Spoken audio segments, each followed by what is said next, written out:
Welcome to the Rim Break Rodeo. We hope this video helps. You start by verifying prerequisites: server name, database, and whether you use Windows or SQL authentication. Open Power BI Desktop now and choose Get Data SQL Server. Enter the server and database. This initiates a live connection or import. If using SQL Auth, type username and password. If using Windows Auth, Power BI uses your credentials.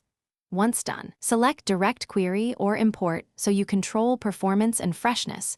Direct Query is live. Import caches data for now you handle the more complex options.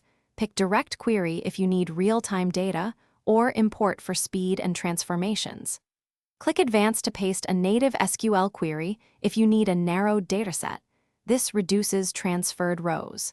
Set command timeout higher for heavy queries, and configure encryption and privacy levels to protect data in transit.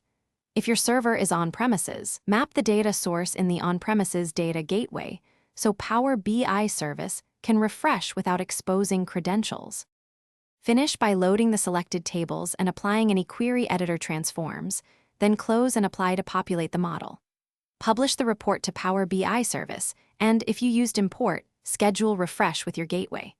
If things go wrong, first verify credentials and user permissions, then test network rules and port 1433 or custom port.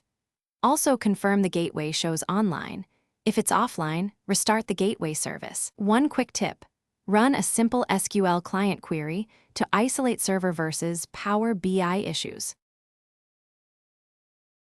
Thanks for watching. Consider subscribing if we helped you.